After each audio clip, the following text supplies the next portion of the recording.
প্রশাসনের রন্ধে রন্ধে কিন্তু আওয়ামী দোসরগুলো আছে, পুলিশের মধ্যেও আছে। এদের সবুজ সংকেত আছে এখানে। ৭২৬ জন সেফ হোমে ছিল, তাদের তালিকা এখন পর্যন্ত প্রকাশ করেনি। কারা করেনি, কেন করেনি, দিবালোকের মতো স্পষ্ট। তারা তাদেরকে পালিয়ে যেতে সাহায্য করেছে। এই যে পুলিশ লীগকে একটি ক্যাডার লিগে, আমি ক্যাডার লিগে পরিণত করা হয়েছিল, অনেকেই এখনো আছেন। তারা সহযোগিতা করছেন। তাদের ইন্ধন, তাদের গ্রিন সিগন্যালের মাধ্যমেই হয়তোবা তারা এই কাজগুলো করার সাহস পাচ্ছেন। কিন্তু এটাও দেখেছেন, জনগণের প্রতিরোধের মধ্যে কিন্তু পালিয়ে যেতে হয়েছে। ওই কাক ডাকা ভোরে ৫০ জন লোক নিয়ে মিছিল করে বাংলাদেশে আওয়ামী লীগের পুনর্জন্ম হবে না। মিস্টার পেং এর সঙ্গে ১২ দলীয় জোটের যে বৈঠক হয়েছিল সেখানে আলোচনা কি হয়েছিল যদি আমাদেরকে জানাতেন। আমি আপনাকে একটু সংশোধন করে দিচ্ছি, এটা ১২ দলীয় জোটের সাথে বৈঠক হয়নি। বৈঠকটা হয়েছে বাংলাদেশ জাতীয় দলের সাথে এবং আমার সাথে এককভাবে। বাংলাদেশ জাতীয় দলের চেয়ারম্যান হিসেবে আমি সেই বৈঠকে গিয়েছিলাম। চায়না কমিউনিস্ট পার্টির আইডিসিপিসির south east Asia regional director Peng Xiubin, উনি বাংলাদেশে এসেছেন ৫ দিনের সফরে। বেশ কিছু রাজনৈতিক দলের সাথে উনি বৈঠক করেছেন।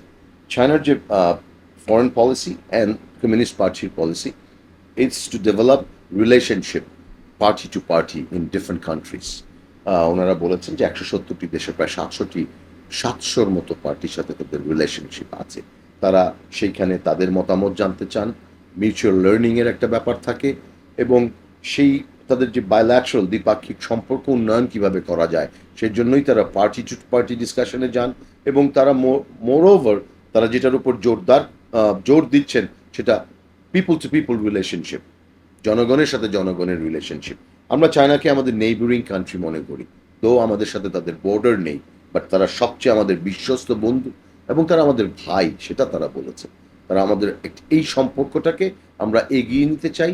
তারা বাংলাদেশের রাজনৈতিক স্থিতিশীলতার উপরে গুরুত্ব আরোপ করেছেন।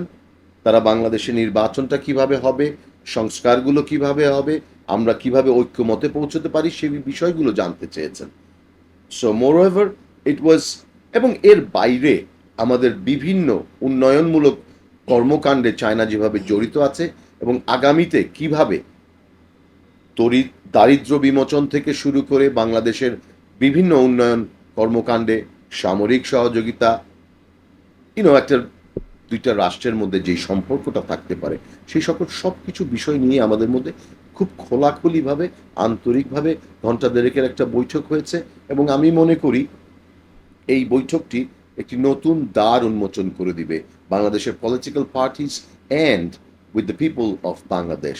এবং এর বাইরে যেটা আরেকটি জিনিস, আমাদের আগামী অক্টোবরে চায়না বাংলাদেশের ৫০ বছর পূর্তি উপলক্ষে সম্পর্কের, আমাদের কূটনৈতিক সম্পর্কের ৫০ বছর পূর্তি উপলক্ষে একটি গ্র্যান্ড অনুষ্ঠানের আয়োজন করবেন তারা। সেই ব্যাপারেও তারা আমাদেরকে আমন্ত্রণ জানিয়েছেন, কিভাবে অনুষ্ঠানটি হবে, এই সমস্ত অনেকগুলো বিষয় নিয়ে তাদের সাথে আমার কথা হয়েছে। আমি কিছুদিন আগেই চায়না সফর করে এসেছিলাম, তারই ধারাবাহিকতায় তাদের সাথে এই বৈঠকটি হয়েছে এবং আমি I am honoured two be a part of this.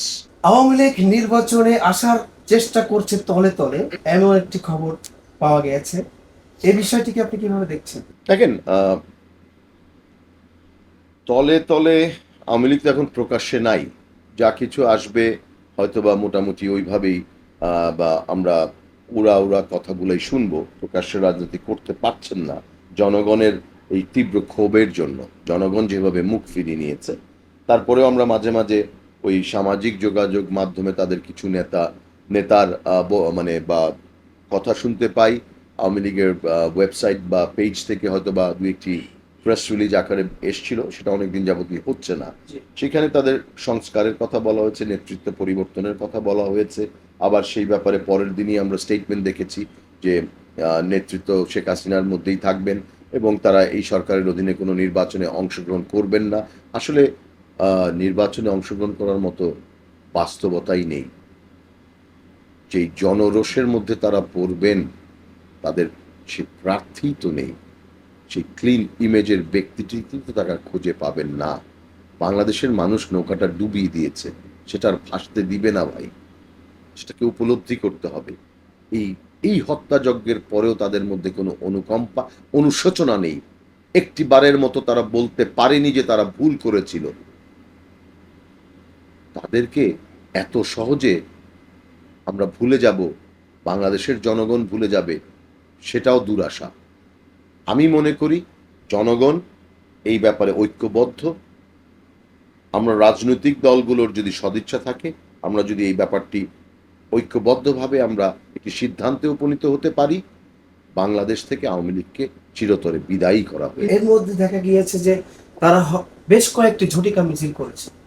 ভাই, ঝটিকা মিছিল করেছে, এটার পেছনে কিছু কারণ আছে।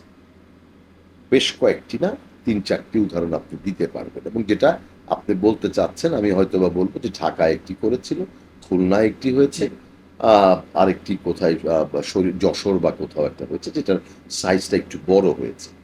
এখানে আপনি জানেন, আমরা বারবার বলে এসেছি, প্রশাসনের রন্ধে রন্ধে কিন্তু আওয়ামী দোসরগুলো আছে, পুলিশের মধ্যে আছে, এদের সবুজ সংকেত আছে। এখানে কয়েকজন গ্রেফতার হয়েছে আসলে আওয়ামী লীগের এই মিছিলগুলো থেকে।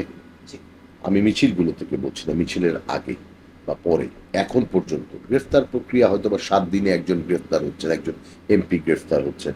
আমি দেখলাম যে কক্সবাজারের একজন মনে হয় গতকাল রাতে গ্রেফতার হয়েছেন ধানমন্ডি থেকে। এরকম হঠাৎ হঠাৎ কিছু গ্রেফতার হচ্ছে। প্রথম দিকে কিছু গ্রেফতার হয়েছিল, 726 জন সেফ হোমে ছিল, তাদের তালিকা এখন পর্যন্ত প্রকাশ করেনি। কারা করেনি, কেন করেনি, দিবালোকের মতো স্পষ্ট। তারা তাদেরকে পালিয়ে যেতে সাহায্য করেছে।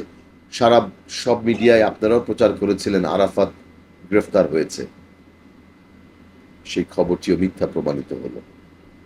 টিভির প্রধান হারুন গ্রেফতার হয়েছে, আমরা জেনেছিলাম, মিথ্যা প্রমাণিত হলো। অনেকেই বলছেন 5 আগস্টের পরে 2.5 মাস ওবায়দুল কাদের বাংলাদেশে ছিলেন।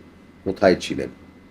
পুলিশের নজরদারি এড়িয়ে না, তাদেরকে কারা সীমান্ত পার হয়ে যেতে সহায়তা করেছে তদন্ত করলেই বেরিয়ে আসবে। এই যে পুলিশ লীগকে একটি ক্যাডার লিগে, আমি ক্যাডার লিগে পরিণত করা হয়েছিল, অনেকেই এখনো আছেন, তারা সহযোগিতা করছেন।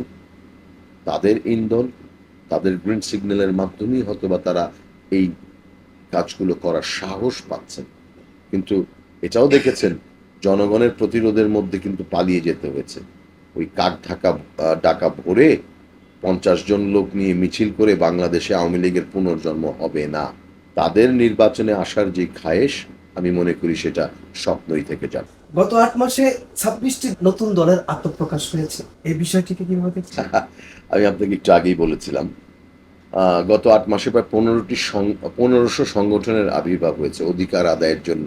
কথা নেই, বার্তা নেই, অবরোধ, শাহবাগের মোড়ে, বিভিন্ন মোড়ে, জনদুর্ভোগ করে বিভিন্ন দাবি। এবং আপনারা দেখেছেন সেই সমস্ত জায়গায় অনেক সময় আনসাররাও বিদ্রোহ করেছিল, সেখানে আওয়ামী ইন্ধন ছিল, সেখানে তাদের পলাতক যে বা আওয়ামী লীগের নেতাদের ইন্ধন ছিল, এবং তাদের যে দোসররা ছিল ঘাপটি মেরে ওই স্ব প্রতিষ্ঠান বা তারা সেগুলোতে জড়িত ছিল। সেটা হয়েছে। 26টি নতুন, 22টি দলের জন্ম হয়েছে। 1 সপ্তাহ আগে জানতাম, তার মানে সপ্তাহখানেকের মধ্যে আরো 4টি দলের জন্ম হয়েছে। এবং এই দলগুলোর দেখেন নেতা কারা, আমরা ওইভাবে ঠিক তাদেরকে চিনিও না। কিছুদিন আগে আম জনতার পার্টি নামে একটি দলের আত্মপ্রকাশ হয়েছে।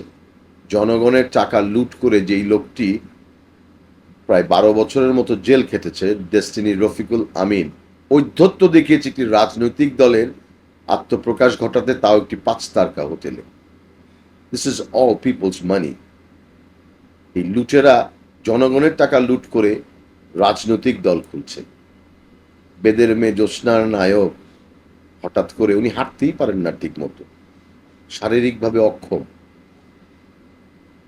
বিএনপি থেকে বহিষ্কৃত সুবিধাবাদী 2-1 লোককে নিয়ে, শওকত মাহমুদ, শাহ আবু জাফরও আছে, কয়েকদিন আগে বিএনপি করেছে। আপনি তাদের চেহারাগুলো দেখেন, এ তো ফ্যাসিবাদের দোসর জাফর। তাদেরকে নিয়ে এবং যেই লোকগুলোকে নিয়ে তারা নতুন রাজনীতির বন্দোবস্ত করবেন, ছুঁড়ে ফেলে দিবে মানুষ এদেরকে। আপনাদের গণমাধ্যমের উচিত এদেরকে বর্জন করা। এদের কোনো খবরই প্রচার করা উচিত না। অঞ্জু ঘোষের নায়ক বাংলাদেশে রাজনীতি করার অধিকার রাখে না, ঠিক আছে? হঠাৎ করে উনি রাজনীতি করার ওনার খায়েশ হলো। এই সমস্ত নাটক কম করতে হবে, নাটক বাদ দিতে হবে বাংলাদেশে। এই 5 আগস্টের পরে এইটাই আমাদের সবচেয়ে খারাপ হয়েছে। ফ্রি স্টাইল, যার যখন যা ইচ্ছা তাই করে ফেললাম। নিজের সম্পর্কে you look at the mirror. মিররটা কি প্রতিফলন দেয়, তাই না? Look at the mirror and ask yourself, আপনাকে নিজেকে নিয়ে জিজ্ঞেস করেন আপনি রাজনীতি করার যোগ্য কিনা। তারপরে রাজনৈতিক দল খোলার সাহস দেখিয়েন। এদেরকে আমি আমলেই নিতে চাচ্ছি না। ধন্যবাদ।